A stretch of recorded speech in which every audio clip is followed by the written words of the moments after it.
जो 3 पिलर कहे जाते हैं ना, तो हम 2 पिलर्स की बात कर रहे थे कि पुलिस, प्रशासन और प्रेस, तीसरा पिलर है पब्लिक। तो ये 3 पी में जो तीसरा पी है वो सबसे महत्वपूर्ण है।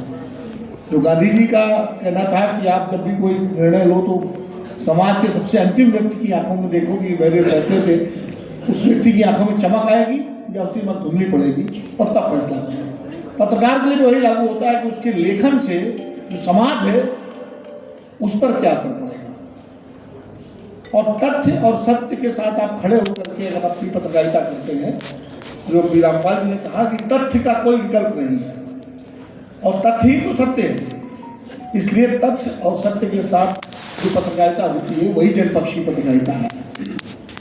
प्रशासन और पत्रकारिता का एक अन्योन्याश्रित संबंध है।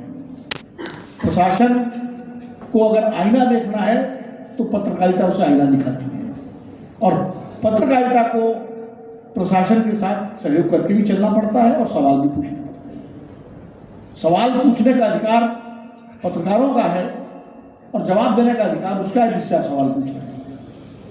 आप गले में कहते हैं डंडा डाल के आप जवाब नहीं ले सकते। आपका काम है सवाल पूछना, और सवाल का जवाब देने का अधिकार सामने वाले व्यक्ति का है, और अगर वो जवाब नहीं देता है तो आपके पास कलम है, स्वतंत्र है आप लिखने के लिए। इसलिए मेरा मानना यह है कि पत्रकारिता के अंदर धार होनी चाहिए सत्य और तथ्य की। आप पोस्टमैन नहीं है कि आपने इनकी खबर ली और उनकी चिट्ठी वहां पहुंचा दी। आप पत्रकार हैं, और पत्रकारिता के साथ साथ तथ्य के साथ साथ तथ्यपरकता और उस तथ्य के प्रति आपकी विश्वसनीयता बहुत जरूरी है। अभी लक्ष्मी जी ने कहा धाक, धाक का मतलब साख। आपकी कलम से अगर कोई चीज लिखी गई है तो लोग माने कि अमुक व्यक्ति ने अगर लिखी है तो सच ही होगी, ये साख होनी चाहिए। मैं उदाहरण देना चाहूँगा कि जब हम लोग, मैं नई दुनिया में राजनीतिक संपादक रहा हूँ, नई दुनिया अखबार में, जो मध्य प्रदेश का एक जमाने का सबसे लघु प्रतिष्ठित अखबार था, तो जब वो नई दुनिया दिल्ली से हम शुरू कर रहे थे तो हमारे संपादक थे आलोक मेहता जी, तो उन्होंने कहा कि जरा इसके बारे में जो मध्य प्रदेश काडर के अधिकारी हैं भारत सरकार में, उनसे आप मिल करके उनसे बात करो, थोड़ा सा उनको बताओ कि अखबार हम लेके आ रहे हैं दिल्ली। तो मैं कई अधिकारियों से मिला, एक भारत सरकार के सचिव थे, उनसे मिला, तो उन्होंने कहा आप नई दुनिया शुरू कर रहे हैं? तो जी।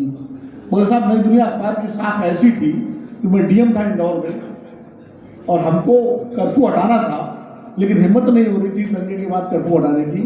तो नई दुनिया में हमने कहा, अनुरोध किया कि आप लिखिए कि स्थिति सामान्य हो रही है, तब लोग मानेंगे कि वाकई स्थिति सामान्य हो रही है, तब हम कर्फ्यू हटा पाएंगे। और नई दुनिया हमारे में कहा जाता था कि अगर धूप निकली हो और खबर छपी हो नई दुनिया में कि बारिश हो रही है तो लोग कहेंगे धूप गलत है, नई दुनिया सही है। तो ये साख अगर आपकी है पत्रकार की तो आपकी लिखी हुई बात को लोग मानेंगे। लेकिन साख कब बनती है? ये साख तब बनती है जब तथ्य और सत्य के साथ आप खड़े हुए। मनगढ़ंत खबरों के लिए पत्रकारिता में कोई स्थान नहीं। जो लक्ष्मी जी ने कहा घटना हुई नहीं और खबर चल गई, ये समस्या सोशल मीडिया के जमाने में ज्यादा बढ़ गई। अखबार में तो चेक्स एंड बैलेंसेस है, टेलीविजन में भी है कि भाई एक रिपोर्टर ने खबर लिखी, वहाँ डेस्क इंचार्ज बैठे हुए, उन्होंने खबर को जांचा, उसके बाद समाचार संपादक ने जांचा, और ज़्यादा गंभीर मामला हुआ तो संपादक के पास ले गए, हम लोग रामपाल जी के पास लेके आते थे कि भाई साहब छापे ही ना छापे, तो संपादक का फैसला होता। तो इतने सारे उसमें चेक्स एंड बैलेंसेस हैं। सोशल मीडिया में तो कोई चेक एंड बैलेंस है ही नहीं। एक मन में आया और आपने पोस्ट कर दिया, ट्विटर पर डाल दिया, इंस्टाग्राम पर डाल दिया, फेसबुक पर डाल दिया, व्हाट्सएप पर कर दिया और चल गया। तो इसलिए अब चुनौती ज़्यादा है, क्योंकि वो भी एक मीडिया का स्वरूप है। हमारे जमाने में हमने पत्रकारिता शुरू की थी तो मीडिया शब्द ही नहीं था। रामपाल जी कहाँ था मीडिया में? प्रेस शब्द था, गाड़ियों में प्रेस लिखा होता था, सब जगह प्रेस लिखा होता था। लेकिन अब चूंकि स्वरूप बदल गया, डिजिटल मीडिया आ गया, टीवी मीडिया है, सोशल मीडिया है, तो मीडिया शब्द है, मीडिया शब्द में कोई ऐतराज नहीं है। लेकिन मीडिया के इस युग में जो चेक्स एंड बैलेंसेस थे वो खत्म हो गए। कोई कुछ भी लिखते, व्हाट्सएप पर पोस्ट आती है, आप देखते हैं, उसको मान लेते हैं, सच मान लेते हैं। जबकि ये देखना चाहिए स्रोत क्या है, कहाँ से आई खबर, स्रोत कितना क्रेडिबल है उसके पीछे जान किसी की मतलब तथ्यपरक एजेंसी की खबर या किसी ने चला दिया। अब एक लिस्ट आई एक बार बहुत पहले, अनपढ़ नेताओं की सूची, और उस पर चौधरी चरण सिंह का भी नाम लिख दिया।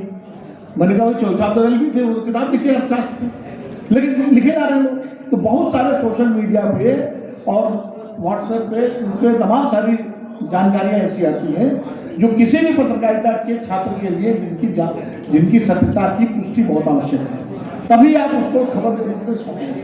और अगर आपने सिर्फ सोशल मीडिया पे आई जानकारी के आधार पर कोई खबर छाप दी तो निश्चित रूप से मानिए कि वो खबर हमेशा आपकी संदेह के घेरे में रहेगी। जहां तक प्रशासन और पत्रकारिता के संबंध की बात है तो ये बात दोनों तरफ से लागू होती है, क्योंकि दोनों का ऐसा रिश्ता है कि एक दूसरे